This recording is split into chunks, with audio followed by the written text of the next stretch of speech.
नमस्कार, मी विलास आव्हाड. आपण पाहता A9 एक्सप्रेस. मित्रांनो, देशामध्ये आचारसंहिता लागू झाली आणि आपल्याकडं 5 टप्प्यामध्ये महाराष्ट्रामध्ये मतदान होणार आहे आणि 4 जूनला लोकसभेचा निकालसुद्धा लागणार आहे. या तारखा सगळ्या डिक्लेअर झाल्या आहेत आणि अजूनही महाराष्ट्रामध्ये महाविकास आघाडी, मग महाविकास आघाडीमधील जे 3 पक्ष आहेत, विशेषतः काँग्रेस असेल किंवा हे 2 फुटलेले पक्ष, उबाटा सेना असेल किंवा राष्ट्रवादी शरदचंद्र पवार, हे जे नवीन 2 पक्ष तयार झालेत आणि काँग्रेस यांची ही महाविकास आघाडी, त्यात आता वंचितने थोडीफार भर टाकली आणि त्यांची जागा वाटप जवळजवळ निश्चित झाली. आणि महायुतीमध्ये प्रामुख्याने 3 पक्ष, भारतीय जनता पार्टी, शिवसेना शिंदे आणि राष्ट्रवादी अजित पवार, हे प्रामुख्याने 3 पक्ष. आणि भारतीय जनता पार्टीने महाराष्ट्रामध्ये 20 ठिकाणच्या जागा, त्यांच्या पारंपरिक सीट, हे 20 उमेदवार घोषित केलेले आणि अजूनही बाकीच्या जवळजवळ आता शिंदेंना किती जागा द्यायच्या किंवा अजित पवारांना किती जागा द्यायच्या या निश्चित नाही आहे. त्याच्यामुळं मॅरेथॉन बैठका मुंबई दिल्ली अशा चालू आहेत. मग स्थानिक ठिकाणी देवेंद्र फडणवीस असतील किंवा एकनाथ शिंदे असतील, अजित पवार असतील, यांच्या बैठका होतात. ते प्रदेश अध्यक्ष बरोबर असतात. मग दिल्लीला बैठका असतात, दिल्लीच्या महाराष्ट्रातल्या नेत्यांशी बैठका असतात. त्यामध्ये प्रामुख्याने चंद्रशेखर बावनकुळे, सुनील तटकरे, प्रफुल्लभाई पटेल, एकनाथ शिंदे आणि मग भारतीय जनता पार्टीचे राष्ट्रीय अध्यक्ष नड्डाजी. पण अजून फॉर्म्युला जवळजवळ ठरलेला आहे, पण तो बाहेर आलेला नाही. त्यातच आपल्याला कालपासून जी एक बातमी आपल्याला माध्यमांमध्ये समजते की मनसे प्रमुख राज ठाकरेसुद्धा महायुतीमध्ये, NDAमध्ये, महाराष्ट्राच्या महायुतीमध्ये आणि देशाच्या NDAमध्ये नरेंद्र मोदींना 3ऱ्यांदा पंतप्रधान करण्यासाठी इच्छुक आहे आणि त्यांनासुद्धा NDAमध्ये सहभागी करून घेण्यामध्ये भारतीय जनता पार्टी आणि भारतीय जनता पार्टीबरोबर असलेले हे 2 घटक पक्ष, मग राष्ट्रवादी अजित पवार गट असेल किंवा शिवसेना एकनाथ शिंदे गट असेल, राज ठाकरेंना महायुतीमध्ये NDAमध्ये घ्यायला तयार आहे. आता महाराष्ट्रामध्ये 48 लोकसभा मतदारसंघ आहेत. आता त्यातले 20 मतदारसंघ भारतीय जनता पार्टीने घोषित पण केले उमेदवार आणि बाकीचे 28 मतदारसंघ घोषणा करायची बाकी आहे. मग त्यामध्ये शिंदेंना किती मिळतील किंवा अजित पवारांना किती मिळतील आणि भारतीय जनता पार्टीचे काही उर्वरित आहेत का, हा सगळा समीकरण बाकी आहे. आता राज ठाकरेंची यामध्ये एंट्री झाल्यावर राज ठाकरेंच्या काही प्रमुख मागण्या असतील. राज ठाकरे सुरुवातीच्या या ज्या काही मॅरेथॉन बैठकांमध्ये राज ठाकरेंची लोकसभा जवळजवळ 3 जागांवर मागणी होती. नंतर ती 2 वर आली. आता 3 त्यांनी, एक शिर्डी मागितली होती, नाशिक मागितली होती आणि दक्षिण मुंबई. तर आपल्याला असं समजतंय की 3 जागा तर त्यांना देणं शक्य नाही, पण महाराष्ट्रातली 1 जागा मुंबईची, दक्षिण मुंबई राज ठाकरेंच्या पदरात पडू शकते आणि कदाचित त्या एका जागेवर सुद्धा राज ठाकरे समाधान मानू शकतात. सुरुवातीच्या काळामध्ये राज ठाकरेंनी पक्ष काढला, बाळासाहेब ठाकरेंच्या शिवसेनेमधून ते बाहेर पडले. बाळासाहेब हयात असतानाच त्यांनी मनसेची स्थापना केली आणि अगदी अल्पावधीतच महाराष्ट्राच्या विधानसभेमध्ये त्यांना चांगलं यश मिळालं होतं. 13 आमदारसुद्धा राज ठाकरेंनी त्यावेळेस निवडून आणले होते.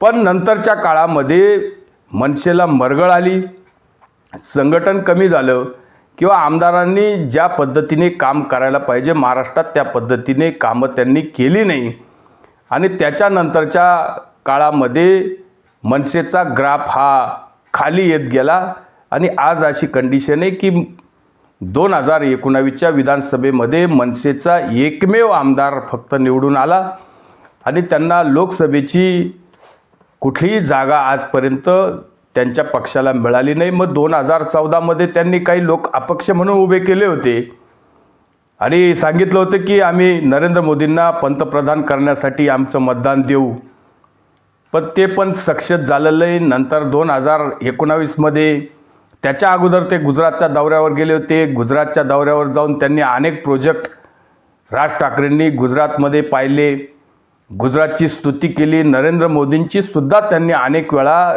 तोंड भरून स्तुती केलेली आहे.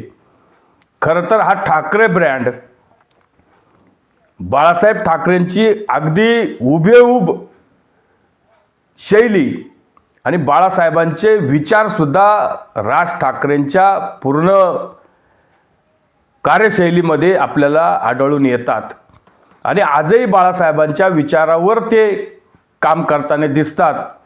काही मर्यादा त्यांना येतात किंवा काही टीका टिप्पण्याला पण त्यांना सामोरं जावं लागतं, पण ते आजही बाळासाहेबांवर जितकं ते पहिलं प्रेम करत होते तितकंच आजही ते बाळासाहेबांवर प्रेम करतात आणि बाळासाहेबांच्या विचाराचा नेहमी ते आपल्या भाषणांमध्ये उल्लेख करत असतात.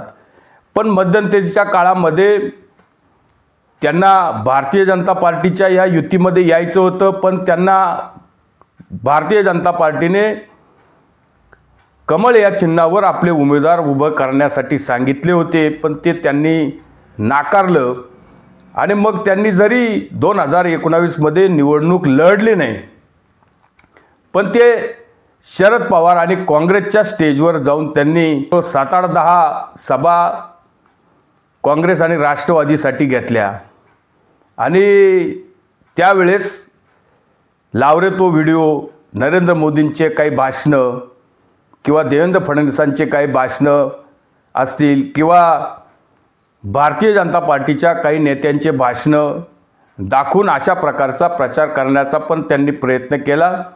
राज ठाकरेंच्या सभेला अक्षरशः गर्दी होतेच, पण राज ठाकरेंची सभा पाहण्यासाठी जितके लोक येतात तितक्या लोकांचं मतं ट्रान्सफर होत नाही, मतदान होत नाही. हा बाकी एक खेदाचा विषय.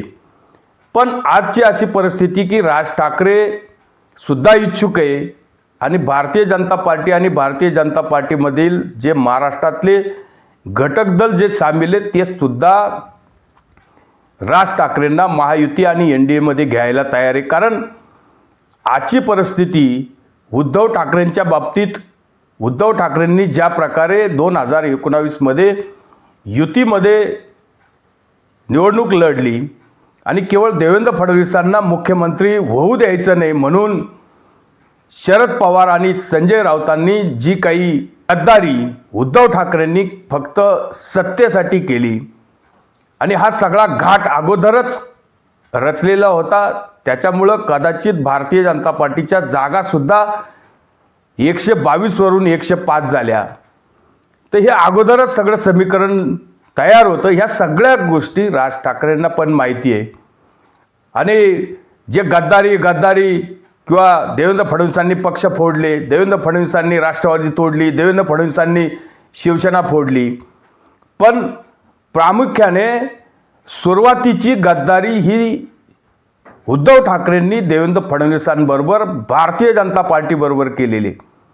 निवडणूक नरेंद्र मोदींच्या चेहऱ्यावर लढली आणि ज्यांच्या विरोधात निवडणूक लढली, लोकांनी ज्यांना विरोधात बसण्यासाठी मतदान केलं, जे शरद पवार असतील किंवा काँग्रेस असेल, यांना 2019मध्ये लोकांनी सत्तेसाठी मतदान केलेलं नव्हतं. त्यांच्याबरोबर जाऊन मांडीला मांडी लावून उद्धव ठाकरेंनी जे पाप केलं, ही गोष्ट राज ठाकरेंना पण त्यावेळेस आवडलेली नाही. आणि मग आज जी काही उद्धव ठाकरेंचं हिंदुत्व, उद्धव ठाकरेंचे विचार, बाळासाहेबांच्या विचाराला मूठमाती, या सगळ्या गोष्टीचा विचार केला. आता थोड्याफार प्रमाणामध्ये उद्धव ठाकरेंना किंवा शरद पवारांना त्यांचे पक्ष फुटले तर आता कथित सहानुभूती जे काही मराठी पत्रकार असतील, चाटोकार असतील, हे चाय बिस्किट पत्रकार असतील आणि यांनी आपलं सांगायचं की उद्धव ठाकरेंना खूप सहानुभूती आहे, शरद पवारांना खूप सहानुभूती आहे. आता यांनी कोणतं चांगलं काम केलंय तेव्हा यांना सहानुभूती मिळण्याचं काय कारण आहे? शरद पवारांना विरोधात बसण्याचं मतदान दिलं होतं, त्यांनी उद्धव ठाकरेंबरोबर सरकार का बनवलं? यांना युतीमध्ये बहुमत मिळालं होतं, म्हणजेच देवेंद्र फडणवीसांच्या बाबतीत बहुमत मिळालं होतं. यांनी काँग्रेसबरोबर किंवा राष्ट्रवादीबरोबर सरकार बनवलं, यांची कुठली सहानुभूती आहे? गद्दारी तर उद्धव ठाकरेंनी केलेली आहे. त्यामुळे ही सहानुभूती फक्त मीडियामध्ये आणि काही कथित पत्रकारांनी हा अजेंडा आपण राबवताना आपण बघितलेला आहे. त्याच्यामुळं या सहानुभूतीला काटछाळ देण्यासाठी किंवा जे उद्धव ठाकरे घाणेरड्या प्रकारचे आरोप करतात, वेगवेगळ्या प्रकारच्या शिव्या श्राप देत असतात, त्यासाठी राज ठाकरेंची या महायुतीला आणि एनडीएला गरज आहे. विशेषतः मुंबई आणि महाराष्ट्रामध्ये उद्धव ठाकरेंना उघडं करण्यासाठी राज ठाकरेंची गरज आहे. कारण राज ठाकरे हा एक ठाकरे ब्रँड आहे, घरातला सदस्य असल्यामुळं राज ठाकरेंना उद्धव ठाकरे किती पाताळ यंत्री आहे हे राज ठाकरेच सांगू शकतात. त्यामुळं राज ठाकरे जर एनडीए आणि महायुतीमध्ये जर आले तर नक्कीच महायुतीलाही महाराष्ट्रामध्ये फायदा होईल.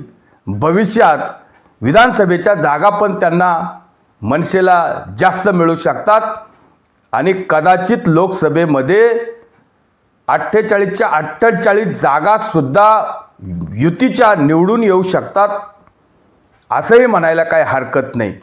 कारण राज ठाकरेसुद्धा अतिशय विचाराने व्हिजनरी आहे. विकास एक त्यांच्या डोळ्यात असतो. नेहमी ते म्हणत असतात की महाराष्ट्र माझ्या हातात द्या, मी महाराष्ट्राचा कायापालट करून दाखवतो. उद्धव ठाकरेंसारखं ते घाणेरड्या शिव्या श्राप वगैरे काही असे देत नाही किंवा परतीचे दोर ते सुद्धा कधी कापत नाही.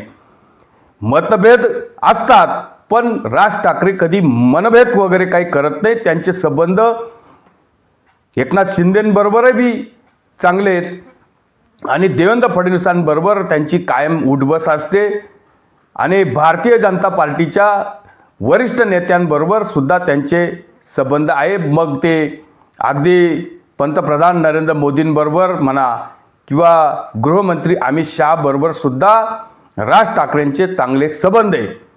आता जवळजवळ असंही काही म्हणायला काय हरकत नाही, कारण राज ठाकरे, फडणवीस, अजित पवार, एकनाथ शिंदे, बावनकुळे, तटकरे, प्रफुल्लभाई पटेल हे सगळे दिल्लीत आहे आणि महाराष्ट्रातल्या सगळ्या नेत्यांची एकंदरीत या सगळ्या जागा वाटपांमध्ये चर्चा झालेली आहे. आणि जेव्हा एखादा घटक, एखादा राजकीय पक्ष अमित शहांच्या भेटीला जातो त्यावेळेस इथं खाली सगळ्या गोष्टी शिजलेल्या असतात. कारण अमित शहा हे केंद्रीय नेते आणि अमित शहा हे भारतीय जनता पार्टीच्या पक्षाचे चाणक्य सुपर पॉवर आहे आणि त्यांच्याकडं जेव्हा एखादी व्यक्ती जाते त्यावेळेस फायनल फक्त भेट घ्यायची, फोटो सेशन करायचं, सगळ्या गोष्टी ऑलरेडी झालेल्या असतात. आता फक्त घोषणा बाकी आहे आणि दक्षिण मुंबईची जागा राज ठाकरेंच्या मनसेला जवळजवळ सोडल्यासारखीच आहे असंही म्हणायला काय हरकत नाही. आता नाशिक आणि शिर्डीचा विषय त्यांनी घेतला होता पण तो शक्य होताना दिसत नाही. पण तरी पण राज ठाकरे आपल्या उद्याच्या येणाऱ्या आपल्या मुलाच्या राजकीय करिअरसाठी सुद्धा थोडेफार चिंतित आहे आणि यांना कुठंतरी मोठ्या पक्षाची गरज आहे. त्यांना पण राजकारणामध्ये त्यांना पुढं करायचे आणि भारतीय जनता पार्टीला सुद्धा उद्धव ठाकरेंना नामोहरम करायचे आणि त्यांना जे काही मुंबईमध्ये महानगरपालिकेमध्ये ज्या पद्धतीनं 25-30 वर्ष शिवसेनेचं वर्चस्व होतं आणि मुंबई महानगरपालिकेच्या जीवावरच उद्धव ठाकरे आपलं राजकारण महाराष्ट्रामध्ये करत होते, तर ती मुंबई महानगरपालिकाच ठाकरेंकडून काढून घ्यायची आहे. त्याच्यासाठी सुद्धा राज ठाकरेंची गरज आहे. म्हणून हा सगळा प्रपंच आहे. आणि येणाऱ्या काही तासातच हा सगळा रिपोर्ट बाहेर येईल. राज ठाकरे महाराष्ट्राच्या महायुतीत आणि देशाच्या NDAमध्ये सामील होतील. जागा वाटप निश्चित झालेली आहे.